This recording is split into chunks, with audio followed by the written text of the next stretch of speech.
నమస్తే. ఎన్నో విషయాలు హెల్త్కి సంబంధించి మెగా9 ద్వారా మాట్లాడుతూ ఉన్నాం. నాతో పాటు ఉన్నారు. చాలా సంవత్సరాలుగా నేను సార్తో జర్నీ చేస్తూనే ఉన్నాను. నరహరి సార్ ప్రముఖ ఆప్థమాలజిస్ట్. కంటికి సంబంధించి చాలా రకాల జబ్బులు నాతో సహా ఎంతోమంది కంటి జబ్బులతో బాధపడుతున్నారు. మీకేమిటి కంటి జబ్బులు ఏమిటి అనుకోవచ్చు. నేను కూడా నాకు సంబంధించిన కొన్ని విషయాలు అడిగే ప్రయత్నం చేస్తాను. ఇంకా మీకు ఏమైనా కంటికి సంబంధించిన ప్రాబ్లమ్స్ ఉంటే ఖచ్చితంగా కామెంట్ బాక్స్లో తెలియచేయండి. ఫ్యూచర్లో దానికి సంబంధించిన పర్టికులర్ టాపిక్ మాట్లాడే ప్రయత్నం చేద్దాం. ఈరోజు ఈ వీడియోస్ ద్వారా నార్మల్గా వచ్చే కంటి జబ్బులు ఎలా ఉంటాయి, మనం కంటి చూపుని మందగిస్తుంది అని ఎలా కనుక్కోవచ్చు, చిన్నపిల్లల్లో కంటి జబ్బులు ఎప్పటి నుంచి రావచ్చు, ఈ విషయాలన్నీ మాట్లాడే ప్రయత్నం చేస్తాను. ప్రతి వీడియోని మొదటి నుంచి చివరి వరకు చూడండి.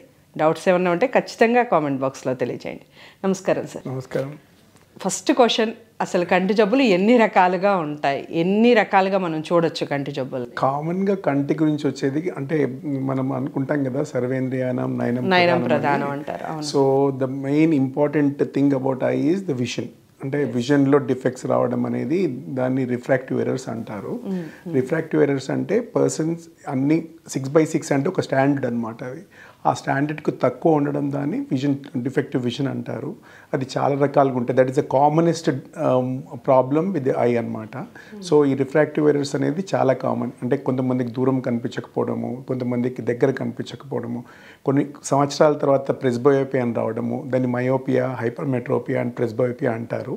ఇవన్నీ కూడా చాలా కామన్గా ఐ ప్రాబ్లంకి వచ్చేవి. అందరికీ వచ్చేది. Almost everybody will get it. So myopia is very common when their children are in school age.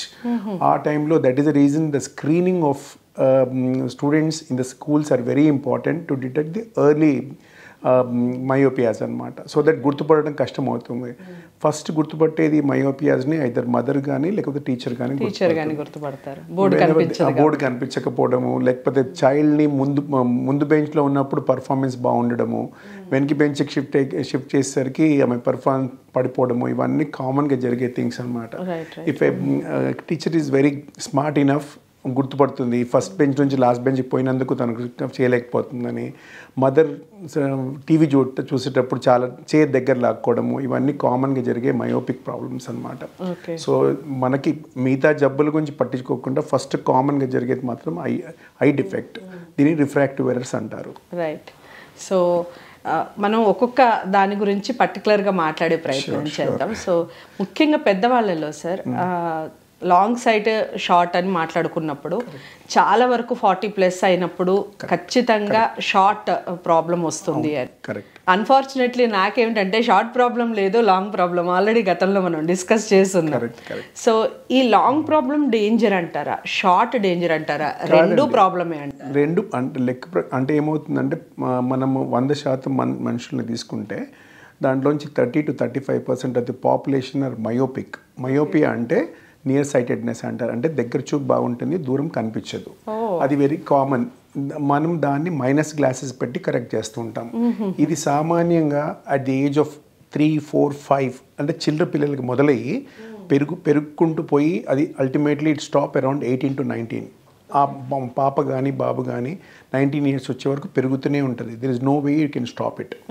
Specs పెట్టుకున్నా స్టాప్ అవ్వదు. స్పెక్స్ పెట్టుకోకపోతే కనుక ఇంకా ఎక్కువ పెరుగుతుంది. కాబట్టి మయోపియా ఉన్న వాళ్ళని గుర్తించడం ఫస్ట్ ఇంపార్టెంట్. గుర్తించిన తర్వాత గ్లాసెస్ రెగ్యులర్గా పెట్టుకోవడం సెకండ్ ఇంపార్టెంట్. రెగ్యులర్ చెకప్ చేయించుకోవడం important. Because this myopic glasses keeps growing at least every 6 months to 1 year.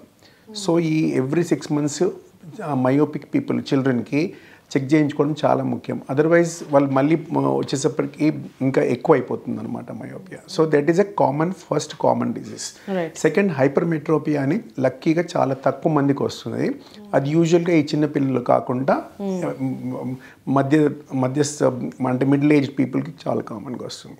ఇంకా అందరికీ కామన్గా వచ్చేది దాన్ని ప్రెస్బయోపియా అంటారు. మీరు అన్నారు కదా ఇందాక, ఈ ప్రెస్బయోపియా అనేది మామూలుగా అన్ని సంవత్సరాల పాటు 37 నుంచి 40 మధ్యలో వస్తుంది. అది డిస్టెన్స్ అంతా బాగుంటుంది అంతవరకు. 37-40 రాగానే దగ్గర చూపు కనబడడం కష్టమవుతుంది. దీన్ని మా లాంగ్వేజ్లో ప్రెస్బయోపియా అంటారు. ఈ ప్రెస్బయోపియా అంటే డిస్టెన్స్ బాగానే ఉండడం కానీ ఏజ్ వల్ల లెన్స్ అనేది అలసిపోతుంది అనమాట. 37 years వర్క్ చేసి చేసి చేసి దాని capacity to elasticity of the lens comes down. దానివల్ల దగ్గర చూపుకి అద్దాలు అవసరం పడుతుంది. దాన్ని ప్రెస్బయోపియా అంటారు, చత్వారం అని తెలుగులో అంటారు.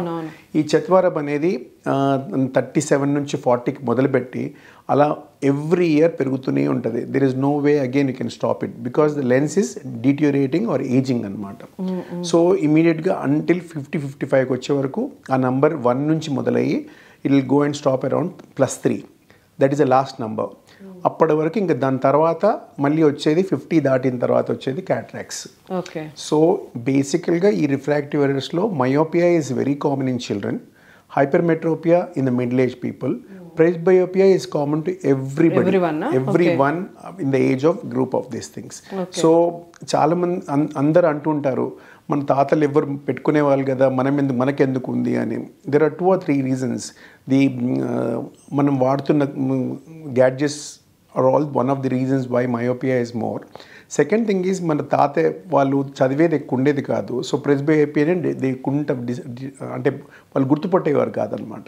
బట్ అదర్వైజ్ ప్రెస్బయోపియా అందరికీ పుట్టిన ప్రతి వారికి 40 దాటిన తర్వాత ఖచ్చితంగా రావాల్సిందే.